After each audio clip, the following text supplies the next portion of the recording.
Ever wondered if your advertising dollar is really working for you? If your ad would have been here, you and more than 4 million people would be listening to it right now. Contact ads at xzoneradiotv.com. All Hit Radio.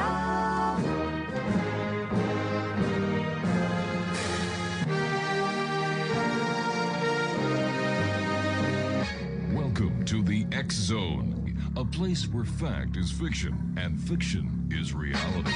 Now, here's your host, Rob McConnell.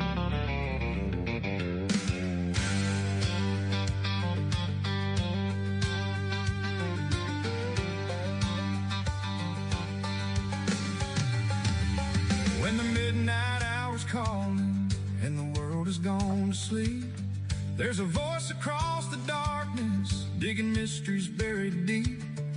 From UFOs to hauntings, ancient secrets carved in stone, there's only one place waiting. Welcome to the X Zone. From coast to coast, we're broadcasting across the USA and Canada too. With truth seekers and believers, bringing hidden stories through. Welcome to the X Zone, where the strange becomes the real. From ghosts and alien visitors to mysteries we can feel. The biggest names are joining us, sharing secrets still unknown. With Rob McConnell leading you into the X Zone.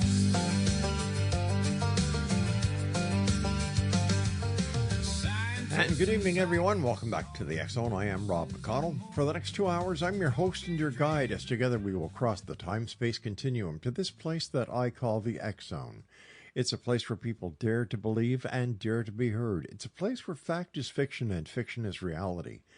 The X Zone comes to you Monday through Friday from 10 p.m. Eastern until midnight right here on the CanCom Broadcast Network and your hometown radio, Classic 1220, CFAJ AM. And you can listen to CFAJ no matter where you are in southwestern Ontario just by tuning your car radio to 1220 AM, or they also stream us around the world at classic1220.ca. If you'd like to send me an email, xzone@xzoneradiotv.com, and on all social media sites, Xzone Radio TV. Well, from the world of the unexplained mysteries, spiritual awakening, consciousness exploration, and the search for the truth hidden just beyond the veil of reality, this hour's guest has dedicated his work to examining the deeper questions of existence of humanity's connection to the unknown. Joining us this hour is author, researcher, and explorer of consciousness, Barry MARKOVSKY. Through his writings, research, and personal journey, Barry challenges conventional thinking while encouraging people to open their minds to the mysteries surrounding us each and every day. We'll be discussing spirituality, higher consciousness, unexplained phenomena, humanity's evolving awareness, and the eternal question: are we far more connected to the universe than we realize? His official website is www.bmarkovsky.com, and that's BMARKOVSKY.com. So lock your doors, dim the lights, and prepare to journey beyond the boundaries of the ordinary as realities are strange, unknown, and yet sometimes familiar here in the X Zone. Joining me now is Barry MARKOVSKY. And Barry, welcome to the X Zone. Thanks, Rob. I wish I had a theme song as good as yours. Oh, geez. Well, thanks very much. Barry, what inspired you? Nobody's ever said that before, so I don't know how to answer it. What first inspired your journey into exploring the unknown? Well, I don't know what the very first thing is, but I grew up, as a child, fascinated by magic and stories of monsters and ghosts and all kinds of weird things that kids enjoy. Somewhere along the way, I started to fall in love with science, probably because I was a child of the 60s and all the space exploration was happening, and science was very much at the forefront of national consciousness then. And I think it just went from there. I read more in high school. I got into science in college and graduate school. So, it's a long history. It goes back to the early days of my childhood. Barry, was there a specific event or personal experience that changed the direction of your life? Of my life, I would say that I've had several experiences academically that changed my orientation toward understanding what generally are considered to be weird phenomena, particularly in grad school, where really for the first time I was exposed to some philosophy of science, issues about what makes a field scientific or not scientific. I won't bore you with a lot of details, but I mean, one of the really common cases for analysis is astrology, which at least a third to 40% of our country has some belief in, and it's often held up as an example of a pseudoscience because it really doesn't operate as a science. It isn't based on the kind of evidence that would pass muster scientifically. And yet it's very popular. And as a social scientist, I consider myself a social psychologist. I'm fascinated by why people believe in things, regardless of, I'm interested in whether they're true or not, but regardless of their truth, we often have a large segment of society believing something that just isn't very well supported. One of my part-time jobs when I was young was working in a newspaper stand. And it was very interesting that the newspaper stand was located near a major train station in Montreal. And all the commuters would get off the train, they'd come running to the newspaper shop. And I'd be amazed at how many people would just pick up a copy of the local paper, turn to the horoscopes, close the paper, and get off to work. Right. And most people don't realize that something like astrology, which makes some pretty specific claims, is testable and has been tested quite often, quite a number of times. Some of the tests are not well conducted. Some of them are superbly conducted. And as it turns out, I hate to disappoint too many people, but the better the quality of the test that's performed, the less the astrological effect, the less validity there is to the astrological claim. And I'm not saying that to take the fun away, because I know it is a lot of fun for people. I look at my horoscope. Yeah. But do I, make relationship decisions based on it? No. Or investment decisions? I don't think that would be a good idea. But things can be fun without necessarily guiding our lives by them.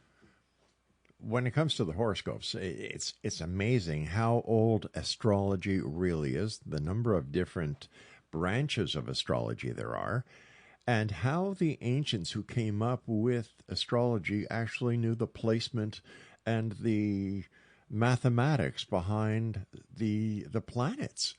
It just blows the mind away if you really understand the complexity of astrology. And I'm sure modern day computers and astrology programs have made it a lot easier for a number of astrologers out there.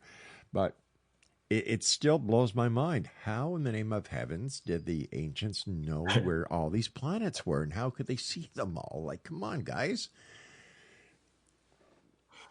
Astrology developed kind of slowly. Its origins, which probably go back 2,500, 3,000 years, were very simple and simplistic. A star gets occluded by the moon, for instance, or a single heavenly object is oriented in a particular way toward another object, and only gradually over centuries did it develop as more heavenly objects became recognized. You could see 4 planets with your naked eyes, and later with the advent of telescopes, more details and more calculations could be performed. But one thing that most people don't realize about astrology is there are multiple astrologies around the world. different systems developed by different cultures, which make mutually contradictory claims. And they also interpret constellations differently as well, depending on the cultural orientation, the culturally meaningful objects. So it's hard to put a lot of credence into them when they don't agree. Now, if different cultures came up with different astrological systems and they came up with mutually supportive claims, that would be something. But it hasn't really worked out that way. I was a young man in the age where one of the greatest pickup lines in the world was, "Hi, my name is Rob. I'm a Taurus. What's your sign?" Yeah. Yeah. And then you say, well, guess, Yeah. And within the first 5 or 6 guesses, they usually get it right. They only have 12 to pick from. That's right. Oh my gosh. How would you describe your core field of research and expertise to someone hearing about your work for the first time? Well, I really haven't been writing much or for very long about these popular topics. I'm retired now, but my long research career really dealt with social influence, social perception, fairly esoteric topics within sociology and social psychology. So, we're not going to get into that stuff today, even though that heavily influenced my orientation toward paranormal claims. So, I'm very interested in the truth of paranormal claims, and I have for decades read a lot about the investigations that have been performed. But I'm equally interested in the social factors, the cultural factors, the perceptual factors of belief.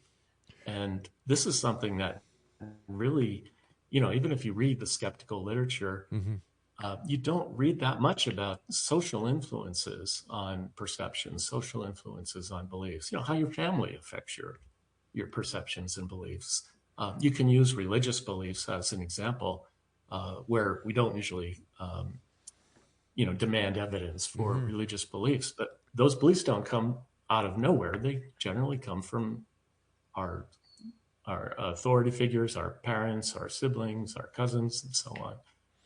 And that's not really recognized as a major source of other kinds of beliefs in supernatural and paranormal. Sure.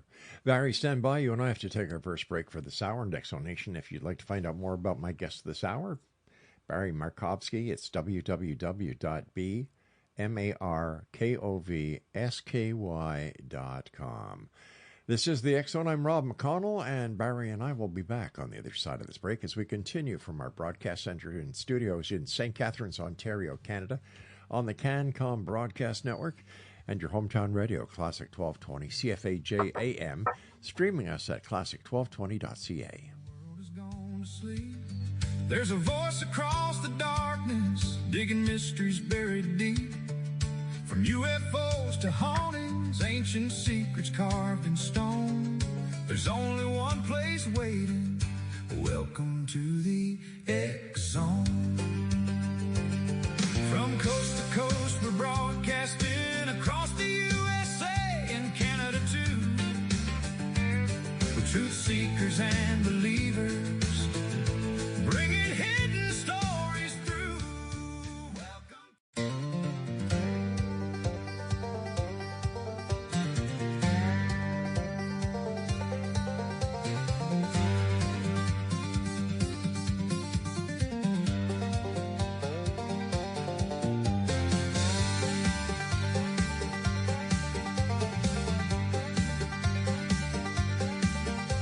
July 47 in the desert heat, a rancher found strange wreckage scattered at his feet. Silver like no metal anybody knew, whispers in the darkness said, could it all be true? From the skies above old New Mexico, something crashed where the cold winds blow. Roswell nights still call our name, and the world has never been the same. Roswell.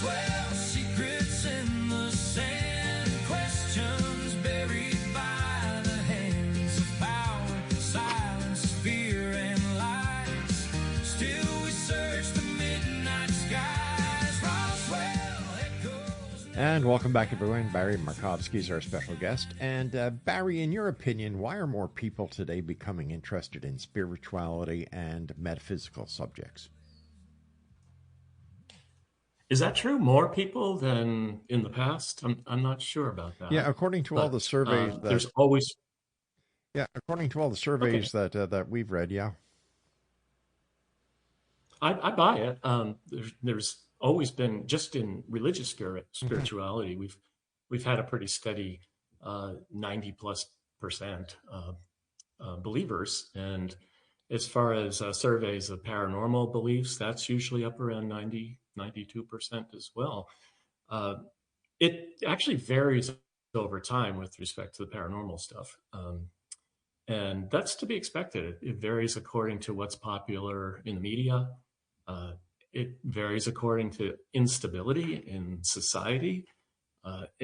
In a time like we're living in now, where there's a great deal of uncertainty and instability surrounding us all the time in all the media, uh, we look toward spiritual beliefs and uh, spirituality generally for some kind of consistency and comfort and predictability. And I think it kind of comes in waves over longer periods of time. That's my sociological lens that I'm looking through. But yeah, you're probably right that over recent history, 5-10 years, there's been an upswing. How do the events in Washington affect sociology in general? I think I'm having some audio problems. Uh, Can you hear me? I can, yeah. We were. Okay. Is it better now? Yes. We Okay. had some dropping out there for some reason. All right. How do the effects of what is occurring in Washington have, beyond the noticeable effects on sociology that we see on a daily basis? Like we're in an era now where the news cycle is 724, 365 on every platform that you can imagine. With this influx, with this increase in media awareness, what kind of effect is this having on society? Yeah, it definitely creates a kind of collective anxiety. And along with collective anxiety, we've seen throughout history, there usually are social responses to that. And it could be an upswing in xenophobia, fear of the other and hatred of the other. It could be an upswing in spirituality and spiritual beliefs, as you mentioned before. And it could be an increase in conspiracy theorizing, which we're certainly awash in Yeah, these days, it seems. we certainly are. What are some of the biggest misconceptions people have about your work? Well, I think I get lumped in with people who are dismissively skeptical. I'm every chapter in the book that I published recently does debunk or at least raise questions about various kinds of paranormal, supernatural, and weird claims, including a chapter on conspiracy theories. And so before people read that, they just assume I'm going to be dismissive of anything that's non-mainstream. That I'm along with other scientists, I'm accused of acting as though I know everything, being condescending. I advocate a pretty different approach, which is to be willing to suspend judgment when you don't really have solid evidence. And I also, at the same time, advocate for very high standards of evidence before submitting to a belief. And that's pretty much a credo of science. You look for the strong evidence, but if you don't have it, whether you're a believer or a skeptic, it's not warranted to jump to a conclusion one way or the other. You just have to sit with uncertainty and be willing to be uncertain. What are So some, when I talk about astrology, right? that's low-hanging fruit for a skeptic. It's just been so thoroughly debunked in every way. But when we talk about ESP or hauntings or alien visitors, there's still, for me, the door is cracked open a little bit, and there is the possibility of some truth. Not usually what's portrayed in media as truth, but a better standard of evidence that we just haven't achieved yet. Sorry to interrupt you there. No problem. In your book, what are some of the weird claims that you made reference to? Well, one of them was a haunting in a vape shop that was in the city I was living in. I was contacted by a documentary filmmaker who the owner of the shop had hired to sort of film and document what was the weird things that were going on there. And the filmmaker said he wouldn't do it unless he had at least one skeptical voice in the film. So with the cooperation of the shop owner, they both sent me a whole bunch of surveillance videos. And I had never investigated hauntings before, but I'd read dozens and dozens of them. And I knew what to look for in these videos. None of them were, like an apparition that was making funny sounds and floating across the room. But we did see a lot of the standard kinds of things you see on any YouTube video about hauntings: orbs and wispy lights moving through the rooms and strange sounds in the background. But the closer I looked at these, the more obvious it was really the shop owner not really knowing the characteristics of his surveillance equipment, not having any kind of soundproofing that prevented voices from outside the walls from penetrating and being recorded. There are just lots of problems. He was kind of going by the ghost investigation TV shows that he had seen, and they're just notoriously poor in their methodology. So it was a pretty easy case, but that's one example of one that I really dug into.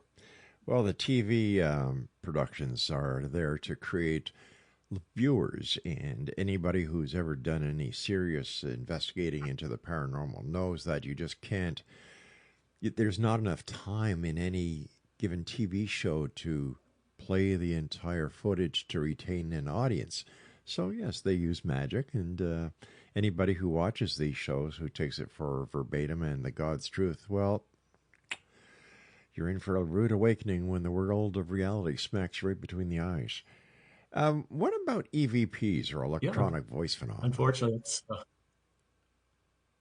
we had some of those as well, where they would turn up the recording equipment and get some sounds that seemed inexplicable.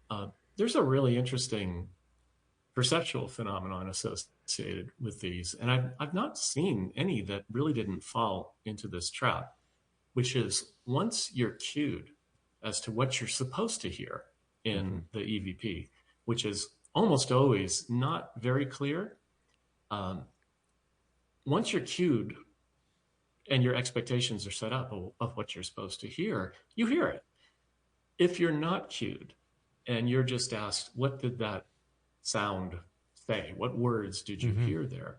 There's usually a lot of disagreement about it. And then what is the source of the sound is a whole other important question, and that's usually not known. It's often, for competent investigators, they're much more careful to ensure that sounds from outside where the microphone is recording are also recorded. So, you have multiple recording devices. You can triangulate to the source of the EV or the microphone picking up the EVP, and then say, well, that was actually a pedestrian walking on the sidewalk outside the building or something like that. And I've seen so many cases of EVPs being taken seriously.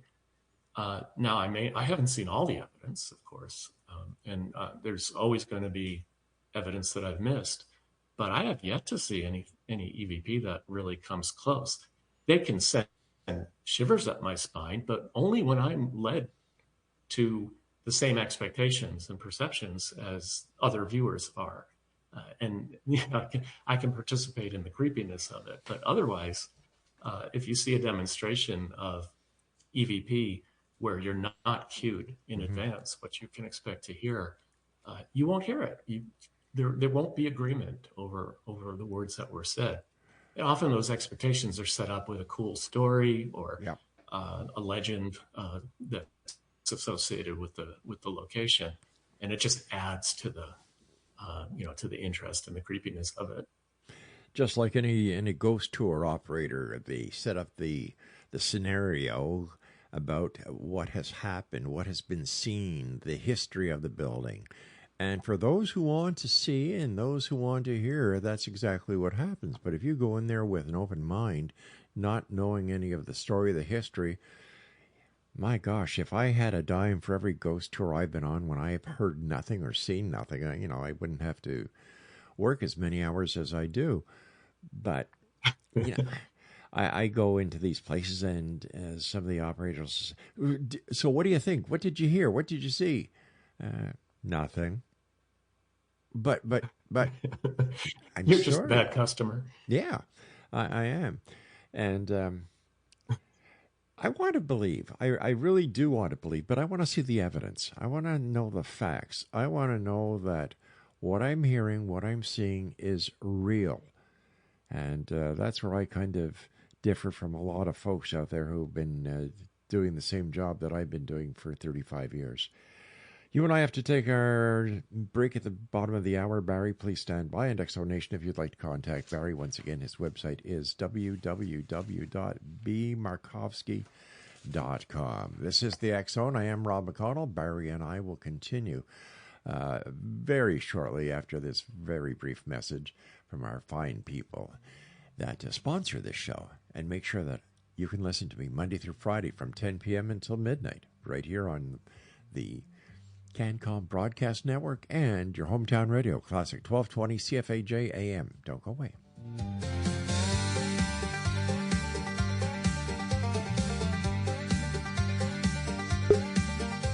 July 47 in the desert heat, a rancher found strange wreckage scattered at his feet. Silver like no metal anybody knew, whispers in the darkness said.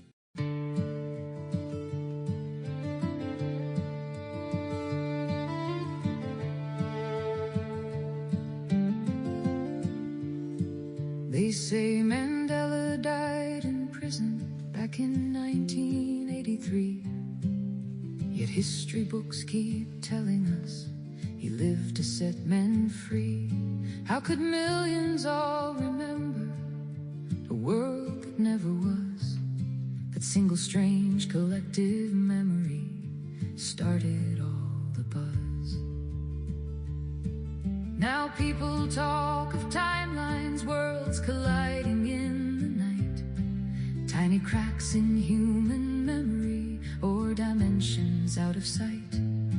From children's books to movie lines and logos rearranged, something in the fabric feels familiar yet has changed. We're shifting through the cracks tonight, searching for what's real, trying to understand the things our memories still feel. Are we living parallel lives in worlds just out of phase? Or is the human mind rewriting yesterday's old days? Barry, what do you believe is the greatest mystery facing humanity today? Well, if you look at the cutting edge of sciences, I think that's where it lies. For physical sciences, the origins of the universe may always remain a mystery. Although it seems that just in my lifetime, we've come closer and closer to figuring things out that a century ago we had no clue about. And in the social sciences, where I've cut my teeth. The understanding how complex systems work is something that's kind of at the frontier. In my case, complex systems being like societies, where you have lots and lots and lots of individual agents, and through some kind of magic, almost magical process, what emerges out of that are different kinds of social orders. And we don't, we have no more full understanding of that process than we do of how consciousness emerges from neurons. But, our models, our methods are, I think, very exciting, getting better and getting us closer to truth. How can the work that you do in research on society help John Q. Public? Oh, yeah, we could take an hour on that topic, I think. I've studied a lot of different phenomena through my career. For instance, in graduate school, my doctoral research was on fairness perceptions, how it is that we take elements of a situation that we're in and arrive at a conclusion about fairness. And at the same time, I also did work showing how those conclusions can be so biased by irrelevant information. And understanding how biases and misperceptions play into our beliefs, I think, is hugely important. And I didn't really find till at least a decade later from that work that this applies pretty well to popular beliefs in paranormal claims, which already kind of interested me. But other kinds of things that I've studied are how people influence one another, how we exert power or status or other kinds of impulses over one another. And that also is a kind of unseen phenomenon. We're often not aware that somebody 2 steps away from us in a social network is influencing how we act and how we think. And tracing out those kinds of influences is really exciting to me. I want to go back to something you said before the break. I just wanted to agree with you about, you said you want to believe in some of these things. And I'm so with you on that. That was part of my early motivation. But also, as you said, I want to hold those claims that I'm thinking about to a high standard of evidence. And that's why for most of them, the jury is still out on things that we just don't have very good evidence for. And that's been a motivation in my more conventional research as well. I would like to unlock the mysteries of how societies piece themselves together and persist through time and sometimes collapse. It amazes me how many people believe in Bigfoot, unsolved mysteries, UFOs, extraterrestrial abductions, and all the topics that we talk here in the X Zone that are interesting to our listeners. And a great number of these listeners have never had an experience, but based on the stories that they hear and the alleged witness testimonies of guests, they become hard, fast believers. To me, that has always been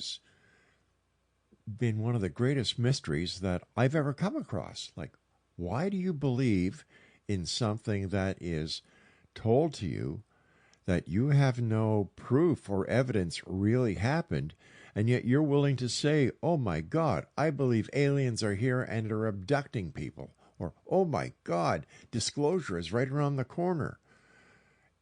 As a social scientist, what do you take from this? That's exactly the target of a lot of my work, is trying to get at what tips a person over from disbelief to belief or the other direction. And often it is, it's always a combination of factors, and there's not there's not one simple factor that you can identify that makes a difference between belief and disbelief. But just imagine yourself, and you grew up in a particular context at a particular time. All you have to do is look across the border or across the ocean to another culture where maybe they agree on many points, but they're going to disagree strongly on a lot of points as well, because they were brought up within a particular context and in a particular culture. And those influences are profound, and we tend not to think about them. We tend to think that they're just wrong, and dismiss beliefs of people who aren't like us or have a different nationality. And what that should do is clue us in that, wait, they're just as vehement in their beliefs. They believe what they believe just as strongly as I do. Maybe my beliefs were also socially constructed in a similar way. And I think that takes us a long way toward being more open-minded. And one of the things I wanted to be sure to mention was doing your own research isn't necessarily a fruitful endeavor. I'm sure you know this, that going down a Google rabbit hole and listening to the arguments between proponents and skeptics on some issue probably won't get you too far. What you need is a position to work from. And science is the best one we know as far as critical thinking and learning to understand what differentiates good evidence from bad evidence. But that takes an investment. It's understanding research methods, understanding logic, understanding even to some extent statistics are all necessary tools for digging in a deep way in a lot of different claims. So you couldn't really investigate astrology if you didn't know anything about statistics. It's not enough to just find a series of horoscopes that confirm your belief in it.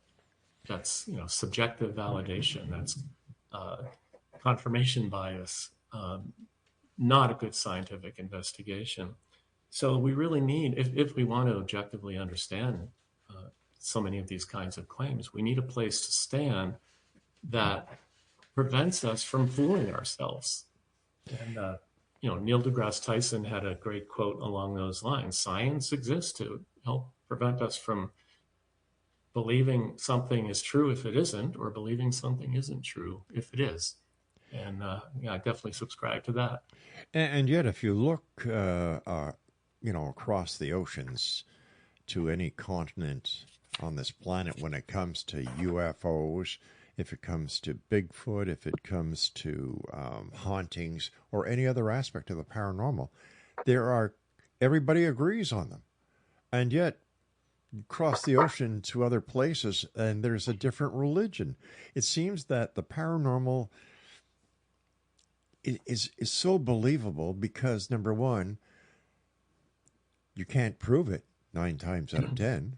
So where's the argument? How can you dispute something that can't be proven? And yet the fact that it can't be proven is the reason why people believe it. Yeah, I made a note before we started today to mention secrecy. There are these different stories of different characters, and the idea that there's a hidden agenda or a hidden solution or something going on behind the curtain that we don't have access to is fantastic fuel for this kind of storytelling. And I would dispute a little bit something that you're saying, that we do have beliefs across cultures in UFOs and flying objects and things like that, unidentified flying objects.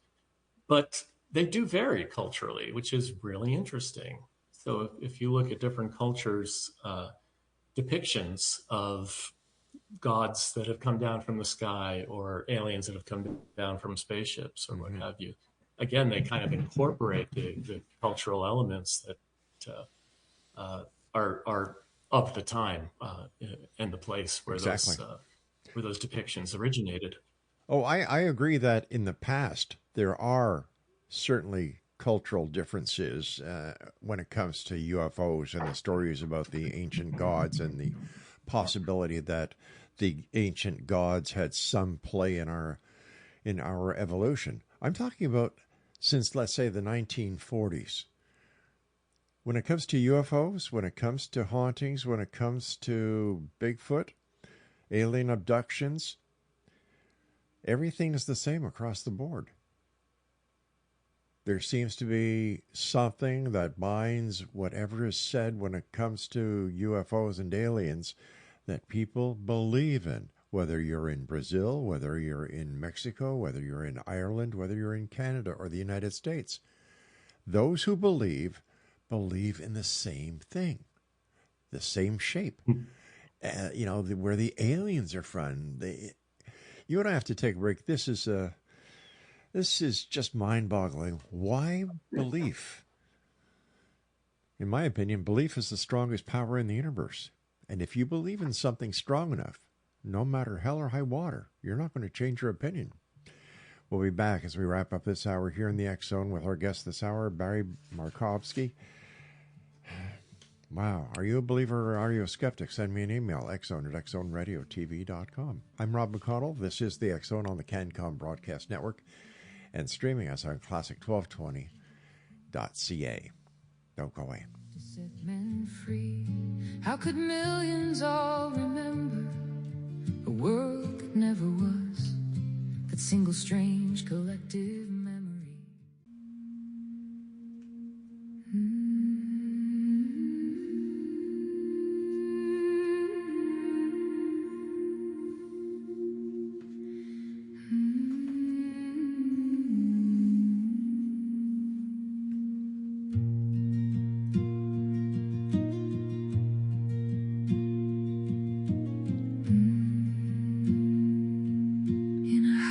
Of dragons and candlelight, two dreamers dance through the endless night. Oberon called to the ancient skies, morning glory saw truth in their eyes. From the forest deep to the ocean foam, they built a world and they made it home, with books of magic and hearts untamed, changing the world in the old God's name. Oh, Oberon, wizard of the silver flame, morning glory calling nature's sacred name. Through the mists of Avalon they ride, with the unicorn spirit by their side. Barry MARKOVSKY is my special guest this hour. And Barry, we did an experiment years ago. I was on the corner of, let me see, it was Yonge and Bay Street, I believe. No, Yonge and Queen. No, I forget the cross street anyway. Downtown Toronto. And I was on a friend's radio show. And all I had to do was go down to the corner of the street and look up. Not say a word, just stand there and look up. And within minutes, there was a crowd gathered around me, all looking up, and they saw what I was looking at, and I was absolutely looking at nothing. What does that tell you? What does that tell you about society? Yeah, that's a wonderful little social experiment. Not very rigorous or scientific, but it's telling, isn't it? That you can socially influence people just by one simple little gesture. Yeah, and that's really fun. That's wonderful. I wanted to amplify something and address what you were saying before the break. I've been emphasizing cultural differences and how we're brought to different beliefs depending on our contexts and where we're raised. But when you mentioned that there are commonalities across the world and across cultures, I agree with that too. And part of the reason for that, I would speculate, is that we have a lot in common with people around the world. Our perceptual apparatus, our tendency to be influenced by people around us. These are all constants, just part of being human. And we're not conscious of a lot of what how we're processing information in general. And we're not conscious of the errors that we make, and we're not conscious of the influences that we receive and how those shape our beliefs. This is all happening subconsciously or unconsciously. And I think that's also important to keep in mind as we try to understand phenomena that may or may not be widely held, or beliefs about phenomena that may or may not be widely held. So I just wanted to get that in, since it was something I was a little baffled by when you brought it up before. In today's world of social media and misinformation, Barry, how do you think people should separate truth from fantasy? I think starting from a skeptical standpoint is always good. Immediately, don't accept something because it resonates with you, because your gut is telling you that it's correct, especially if it's of some importance in your life, or to other people in your life. Be careful, be thoughtful, be deliberate. Do your homework on it. Find out who the experts are, and try to distinguish legitimate experts from non-legitimate experts. One of the things I often mention in talks is just how easy it is to fool people into believing that you have some kind of expertise that you don't actually have.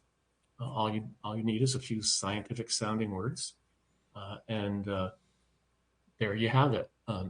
People know how to tell stories very compellingly. I talk about this in the book as well, the communication of some of these claims.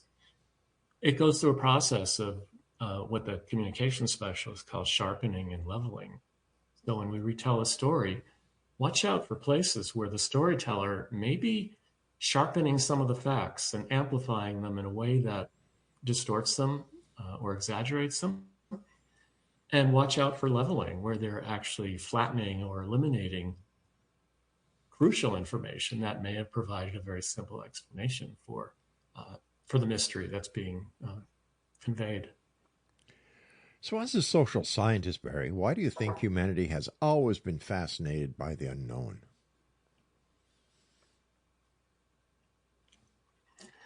I think part of it is control. That life is scary, and the less you know, the scarier it is. To be able to have a sense, whether it's valid or not, that we have some control, that there is some predictability, that's a very powerful feeling. And we do tend to latch on to claims and authorities, again, whether legitimate or not, that reduce that anxiety for us, that make us feel connected, that make us feel powerful and knowledgeable. So I think that actually accounts for a lot of it. During your work as a social scientist, again, have you ever uncovered information that genuinely has frightened you, that has just blown you away? Yeah. I can remember the moment that I read an article by the transcendental meditation researchers. I was at University of Iowa at the time, and they were down the road at Maharishi International University, and they published a study that claimed that when they get a sufficient number of people together practicing transcendental meditation, that it causes all kinds of things to happen simultaneously out in the society. All positive things. Auto fatalities go down, domestic fires go down, and nationally, presidential presidential performance polls go more positive, and all kinds of positive things. And they showed a graph that had a composite index of a number of these social indicators correlating with the number of people they had meditating each day over a 60-day period. And boy, that made the hairs on my neck stand up. That was so eerie. And it really wasn't until a colleague and I started digging into this that we understood what was really going on, which was essentially they were using some very fancy, complicated statistics and manipulating them. Maybe not even consciously, but they were including certain variables as controls and omitting other variables. And in the end, I tried to get their data from them so that I could reproduce it, and they wouldn't share it. So that's a pretty big red flag right there. Sure is. But I still remember that moment when I learned about it. And, I was kind of glad that I had the opportunity to work with somebody and dig into that and figure out what was really going on. What questions, in your opinion, should researchers today be asking that they're not? Researchers in any particular field? Well, let's take researchers into social science, for example. What questions should they be asking that they're not? That's a tough one. Part of the reason it's a tough question is because unlike some of the physical sciences, biological sciences, there aren't really a set of core issues within social sciences. You have thousands of people studying thousands of things, and part of that's facilitated by society being a very complex system and human behavior being very complex. So I was frustrated in the latter half of my career by the lack of interest in understanding complex systems as systems. That work was being done in other fields, in biological systems and cosmological systems, but so few people are interested in doing it in social systems. And I thought it was a model and an approach that would have helped us a great deal to understand how different qualities that we see in societies emerge out of seemingly nothing. Why do trends happen? Why do pop cultural phenomena happen the way they do? And I think answers to those kinds of questions lie in understanding systems better. The time has come, Barry, when we're nearly over for this hour. I want to thank you ever so much for joining us. It's been a great pleasure talking to you. My final question for you is, if you could uncover the answer to one universal mystery, what would it be? Yeah, it would definitely be, is there intelligent life elsewhere in the universe?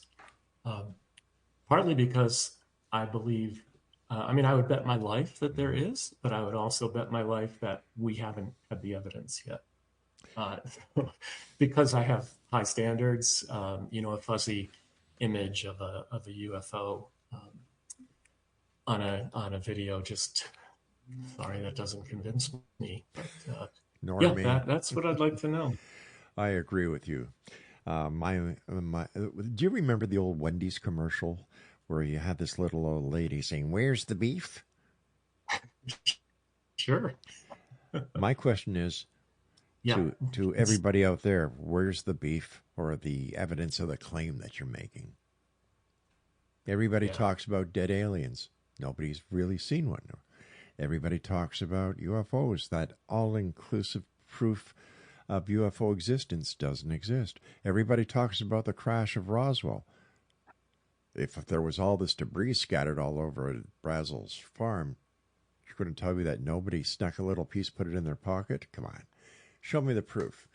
Barry, thanks so much for joining us. Take care of yourself, and I look forward to the next time you join us back here in the X Zone. It's been a great hour. Thanks, Rob. This was really fun. Thank you. Take care, sir. All right, X Zone Nation, if you'd like to find out more about my guest this hour, Barry Markovsky, visit his website, www.bmarkovsky.com.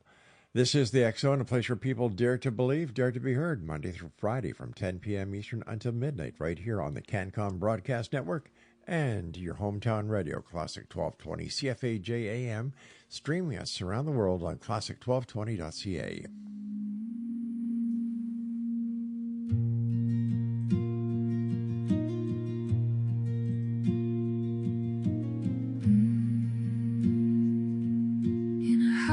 Of dragons and candlelight, two dreamers dance through the endless night.